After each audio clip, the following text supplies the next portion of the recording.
Paris Animaux Zoopolis lance une pétition contre le gazage des pigeons. Est-ce que vous étiez au jus, ça, les gars? Donc les pigeons des villes, hein, ceux qu'on connaît, ceux de Paname, ceux qu'il y a sur la place Saint-Marc ou je sais pas quoi, sont tués et sont gazés à l'ancienne. Genre on les met dans des boîtes où il n'y a pas d'oxygène et on les laisse crever là-dedans. C'est une manière humaine et sans maltraitance de se débarrasser des pigeons. Hygiène Office, alors c'est sûrement une boîte privée qui tue les animaux. Et là, dans le contrat, il y a euthanasie des pigeons par l'intermédiaire d'un caisson CO2 ayant reçu un avis favorable de la part des services ministériels de la santé et des protections animales. Ok. Elle est conduite dans le strict respect de la législation, ok, en vigueur pour ne pas infliger de mauvais traitements aux pigeons. Je vois pas comment gazer et faire suffoquer des animaux peut ne pas être compris dans les mauvais traitements, mais bon, peu importe, on va voir, d'accord. Si le ministère est d'accord, bah oui, c'est que c'est bon. Parce que tuer les pigeons est cruel et que d'autres méthodes éthiques et efficaces existent. Donc, méthode pourquoi, on ne sait pas, peut-être qu'il y en a trop, peut-être ils chient partout et les gens n'aiment pas, je ne sais pas. Nous lançons une pétition pour interpeller le Centre National d'Art et de Culture Georges Pompidou à Paris. On dirait que le problème est centralisé autour de cette immondice architecturale à base de tuyaux, de Mario Bros, qui est Beaubourg et qui est le Centre Pompidou. C'est une solution alternative que je connais déjà, d'accord. On pourrait raser ce truc dégueu digne de Super Mario World, d'accord, et faire un truc propre à la place, tu vois, plutôt voilà, dans les standards des normes de beauté humaine, tu vois, et les pigeons n'iraient pas se coincer et crever, enfin tu vois. C'est aussi une solution alternative et éthique. Le Centre National d'Agriculture Pompidou procède à des campagnes de gazage des pigeons. Vous avez choisi une méthode cruelle, qui provoque une mort lente et douloureuse pour les pigeons. Pourtant, il existe des méthodes éthiques et efficaces, comme les pigeonniers et le maïs contraceptif. Le rôle de l'art et de la culture, c'est de se questionner notamment sur ce qui est beau et ce qui est juste. Parfois, c'est aussi de défendre des valeurs pour construire un monde meilleur. Tuer les animaux abîme l'image du Centre Pompidou et viole l'âme humaine. Ça, c'est moi qui le rajoute. J'aime bien, avant de présenter un truc sur un animal comme ça, qu'on connaît sans vraiment connaître, hein, je vous dis, les oiseaux, on a du mal à communiquer avec eux. Du coup, j'aimerais bien mettre une petite vidéo avec des pigeons sympas. Ok, donc ils sont à New York. J'ai un permis pour aider les oiseaux depuis 7 ans. Je m'occupe des oiseaux blessés ou malades. Et dès qu'un oiseau va mieux, je le relâche dans la rue. Mais Anfisa a été sauvée par une dame. Elle l'a fait grandir, elle l'a élevée, et quelques mois après, elle pouvait plus la libérer. Parce que elle était devenue trop apprivoisée, ou trop amicale, elle dit. Et elle la suivait partout. Quand j'ai eu Anfisa, je prévoyais de la relâcher ou de la mettre dans un sanctuaire avec d'autres oiseaux, où elle aurait pu vivre. Mais bientôt, j'ai réalisé que elle n'était pas intéressée d'être avec des autres pigeons. Un pigeon qui se croit humain, quoi. Bon, ça, c'est un pigeon spécial, c'est pas un pigeon. Il est trop apprivoisé, il fait n'importe quoi. Je pense pas qu'elle se considère comme un pigeon. Je vais essayer de la garder avec moi. Bref, je voulais vous montrer des pigeons sympas avant de montrer l'autre facette de l'humanité, celle où il y a des gens qui n'ont aucun scrupule pour les détruire. Détruire toute vie. Eux là. Non défini comme domestique, ni nuisible, le statut de pigeon de ville se trouve dans un vide juridique. S'il est interdit de les nourrir, personne ne respecte ça, peu de contraventions sont relevées pour ce type d'infraction. Parfois, dans certains quartiers, près des marchés ou des grands milieux, ces volatiles pullulent. Ou s'égayent, on peut dire, voilà. Leurs déjections corrosives pour les pierres des bâtiments sont souvent incriminées, avec un coût de nettoyage de plusieurs milliers d'euros par an. Je pense que sur le budget de nettoyage de la ville de Paris, c'est pas des masses et on pourrait le compter dans le budget. Hein, voilà, au lieu de compter un budget assassinat par milliers avec des boîtes de CO2, on pourrait compter quelques milliers d'euros pour ça, mais bon, bref. À l'approche des beaux jours, les dégâts sont d'autant plus visibles. Ainsi à Orléans, 17 plaintes ont été déposées. Il y a des gens qui déposent des plaintes contre des pigeons, what the fuck, porteurs de différentes maladies, la trichomonase, la salmonelle ou toxoplasmose, il faut faire gaffe, ouais, en les manipulant surtout. Les pigeons et leurs fientes représentent pourtant peu de risques pour la santé humaine. Tweet d'Amandine Sanvicens qui fanfaronne: grâce à la campagne de Paz, la deuxième plus grande ville en France, stop ces méthodes cruelles visant les pigeons. Bravo, merci monsieur le maire Benoît Payan, un élu de gauche, je crois il est du PS, non, de Marseille. Seuls les maires, sur qui repose la responsabilité d'assurer la salubrité publique, ont le droit de réguler leur population. Pour ce faire, le gazage est souvent utilisé. Cette technique est légale mais cruelle entre guillemets, selon Amandine, cofondatrice de Paz. Les volatiles sont entassés dans des caissons dans lesquels on injecte du CO2. J'espère qu'il n'y a pas d'image de ça, d'accord? J'aimerais bien savoir à quoi ça ressemble, mais par curiosité morbide, mais je ne devrais pas m'infliger ça en fait. Je sais qu'il y a des gens, genre les dératiseurs et tout, dont c'est le métier de mettre en place des systèmes comme ça, efficaces, tu vois, genre rentables pour eux, tu vois, et rapides, de se débarrasser de tas d'animaux pour lesquels ils sont payés pour les tuer, quoi. Et j'imagine que c'est eux qui mettent en place des systèmes comme ça, complètement dingues. Comme par exemple...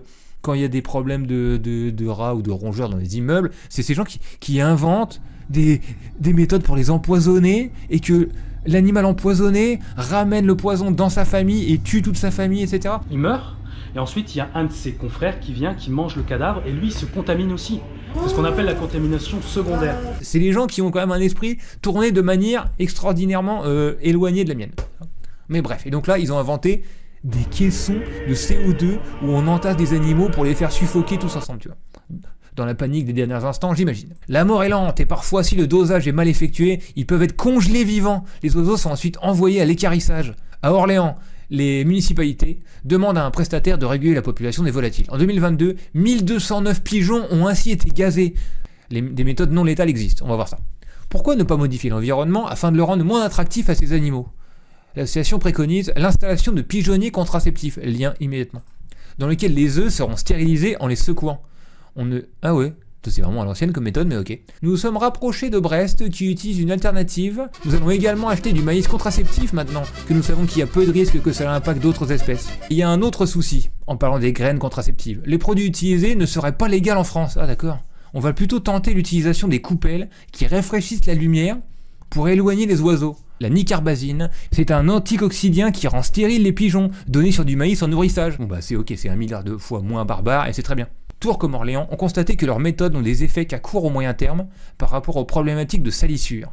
Elles comptent plus sur une prise de conscience des humains. Le pain est très mauvais pour un pigeon. Il faut diminuer, voire cesser l'apport de nourriture aux oiseaux par les passants. La LPO a observé que les effectifs restaient globalement stables en France.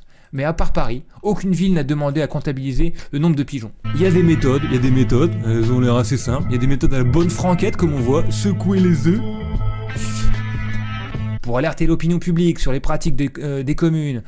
Concernant la gestion des pigeons, qu'elle juge d'un autre âge, l'association de défense de la cause animale Paris Animaux Zoopolis a réalisé une enquête auprès de 200 villes en France. Plusieurs villes d'Île-de-France sont pointées du doigt.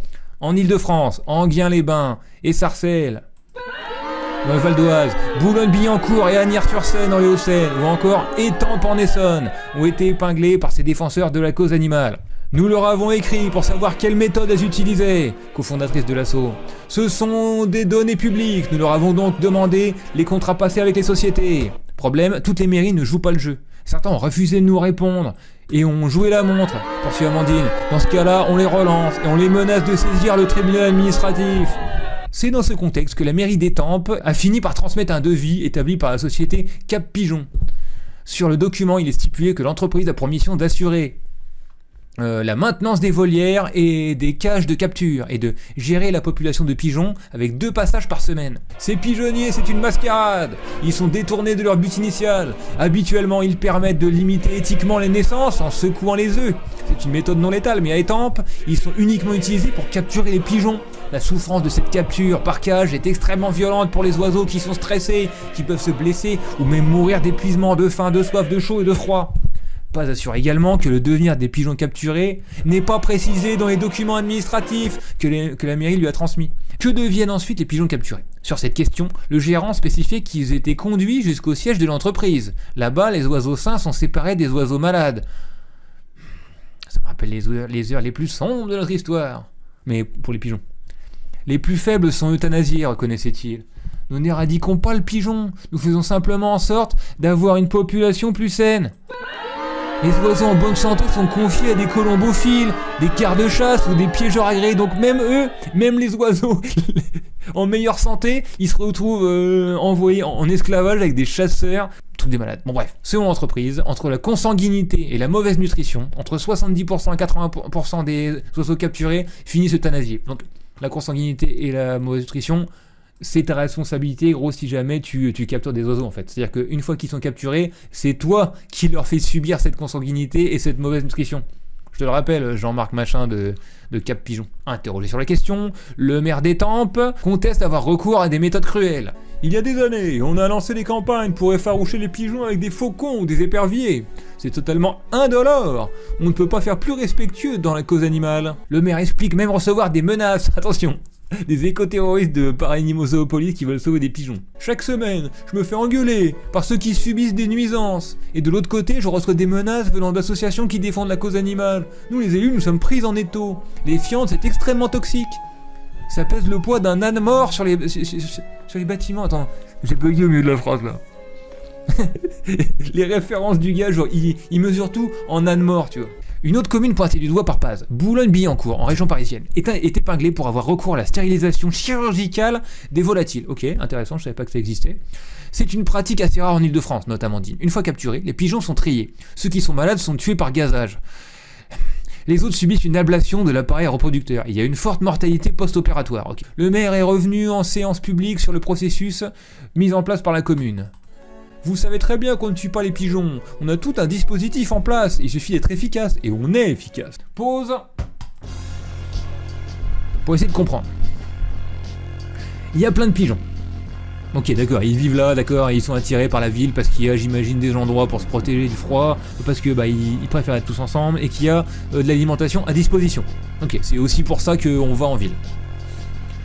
Jusque là, d'accord. Ensuite, ça pose des problèmes. Ils ont l'air de dire que la fiente pèse la quantité d'un âne mort sur les toits de certains bâtiments, et ce serait corrosif pour la pierre. La mairie de Paris estime, donc la mairie de Paris c'est la plus grande ville de France, estime à plusieurs milliers d'euros. Donc au niveau du budget de la mairie de Paris, je crois que c'est 1 milliard ou 2 quoi. Les frais de nettoyage, d'accord. Je pense que c'est acté, il y a des pigeons en ville les gars, d'accord. On pourra pas faire sans, ça va être très difficile quoi. C'est comme les moustiques un peu, sauf qu'ils piquent pas. Donc on pourra peut-être accepter qu'il y en ait, tu vois, et mettre 2000 euros de plus dans le budget de la ville de Paris d'1 milliard, tu vois. Et si les petites villes ont besoin de mettre... Enfin, que quelqu'un mette, comment on dit, la main au portefeuille, voilà, pour les aider, oui, bah on pourrait faire une cagnotte nationale, tu vois. Plutôt, mais là, non, la solution qui est mise en place, c'est capturer des pigeons et les gazer dans des caissons par centaines ensemble, où ils suffoquent et où ils paniquent dans leurs derniers instants atroces. Ensuite, pour congeler leurs cadavres avec les blessés dans la tête. Et hop, poubelle. De manière infinie, en fait, parce qu'il y en aura toujours. Et donc il y a des assos au milieu de ça qui se battent avec un grand courage, qui font des études pour trouver des méthodes, alors soit à la bonne franquette secouer les œufs, soit avec de la nicarbazine dans le maïs. Et bravo à eux quoi, qu'est-ce que vous voulez que je vous dise de plus?